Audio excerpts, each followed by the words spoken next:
Assalamualaikum warahmatullahi wabarakatuh. Saya dari kelompok 9 eh, yang beranggotakan Arena Triwijayanti 19318111026, Aulia Syahfiani 19318111002, dan Rahmawati Abowotan 1931811 Kami di sini akan mempresentasikan materi kami yang berjudul Pendayagunaan Zakat di Indonesia antara konsep dan realisasi. Konsep zakat.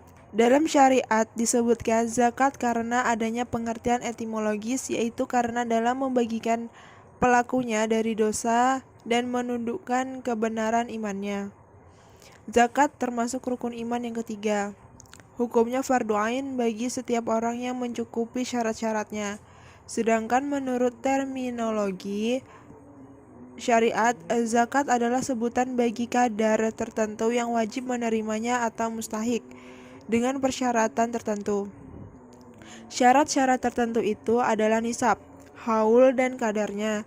Zakat merupakan manifestasi dari gotong royong antara para hartawan dengan para fakir miskin. Pengeluaran zakat merupakan perlindungan bagi masyarakat dari bencana kemasyarakatan, yaitu kemiskinan, kelemahan baik fisik maupun mental. Masyarakat yang terpelihara dari bencana-bencana tersebut menjadi masyarakat yang hidup, subur, dan berkembang. Keutamaan di dalamnya. Tujuan zakat. Secara umum, zakat bertujuan untuk menata hubungan dua arah, yaitu hubungan vertikal dengan Tuhan dan hubungan horizontal dengan sesama manusia.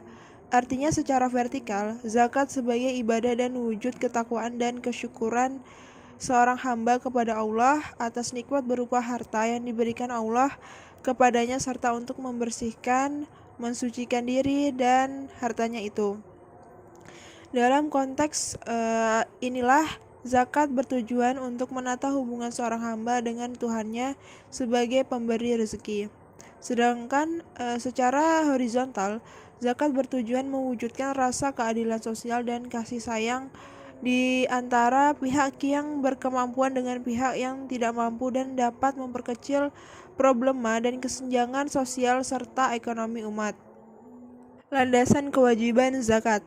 Beberapa nas hadis dengan menampilkan gaya bahasa yang bersifat taghrib dan tentang hikmahnya dengan maksud agar lebih mendorong orang secara sukarela mengeluarkan sebagian rezeki yang diterimanya dari Allah Subhanahu wa taala dalam bentuk zakat.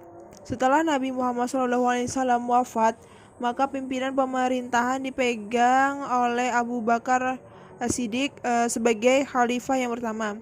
Saat itu ada gerakan pemberontakan sekelompok orang yang menolak membayar zakat atau mani al-zakah kepada Khalifah Abu Bakar.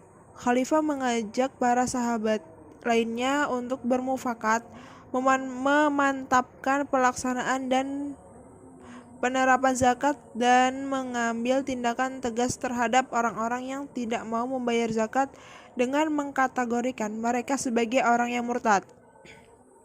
Seterusnya, pada zaman tabi'in dan imam mujtahid serta murid-muridnya telah melakukan ijtihad dengan merumuskan pola-pola operasional zakat sesuai dengan situasi dan kondisi saat itu.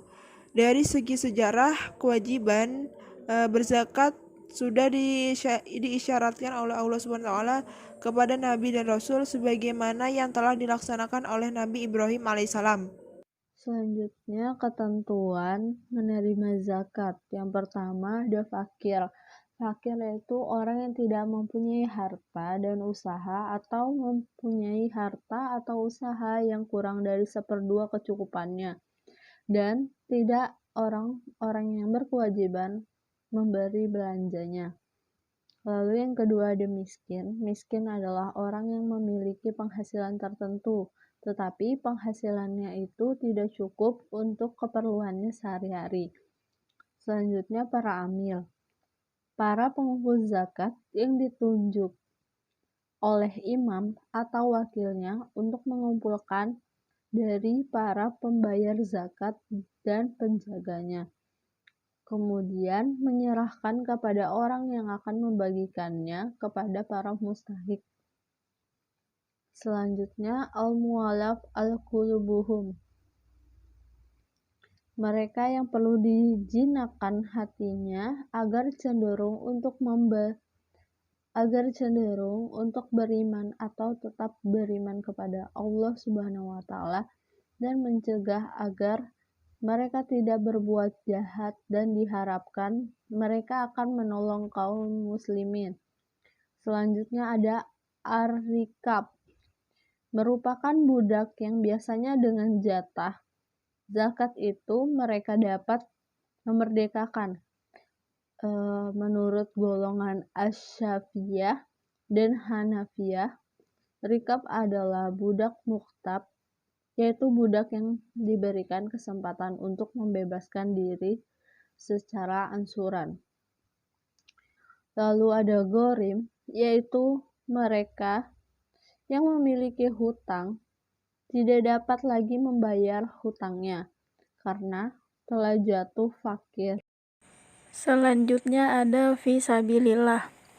Semua amal kebaikan dengan tujuan berjuang di jalan Allah Subhanahu wa taala dan bukan hanya pada peperangan. Maka oleh karena itu tidak ada seorang pun dapat memberikan nas Al-Qur'an dan hadis. Maka sabilillah hanya belanja untuk peperangan saja. Kemudian ada musafir, orang yang mengadakan perjalanan dari negeri zakat atau melalui negeri zakat. Pada perjalanannya itu ia diberi zakat hanya sekedar untuk ongkos menuju pada tempat yang dituju atau sampai harta dengan syarat bahwa memang ia membutuhkan bantuan. Selanjutnya ada realisasi zakat. Zakat harus berperan secara maksimum dalam memberdayakan ekonomi umat, maka haruslah dilaksanakan oleh setiap negara Islam sesuai dengan perintah Al-Quran dan hadis. Di Indonesia, meskipun mayoritas penduduknya beragama Islam, kegiatan perzakatan belum berjalan secara optimal, sehingga manfaat atau hikmah yang terdapat pada program zakat itu sendiri belum maksimal. Tampaknya zakat belum dapat memberikan kesan yang berarti untuk membiayai pembangunan di Indonesia. Salah satu sebab tidak optimalnya fungsi zakat dalam pembangunan adalah karena perhatian pemerintah terhadap pemberdayaan zakat yang belum begitu serius. Padahal dari segi kuantitas, apabila program zakat dilaksanakan secara terencana dengan baik, maka potensi pendapatan zakat akan dapat mencapai puluhan triliun rupiah. Ini merupakan angka yang sangat menggembirakan. Sekurang-kurangnya dapat digunakan untuk membiayai pembangunan. Zakat sendiri memiliki nilai strategis yang dapat dilihat melalui: yang pertama, zakat merupakan panggilan agama yang merupakan cerminan dari keimanan seseorang. Yang kedua adalah sumber keuangan zakat tidak akan pernah berhenti, sehingga orang yang membayar zakat tidak akan pernah habis dan yang telah membayar setiap tahun atau periode waktu yang lain akan terus membayar. Yang ketiga, zakat secara empirik dapat menghapus kesenjangan sosial dan sebaliknya dapat menciptakan penyaluran ulang aset dan pemerataan pembangunan.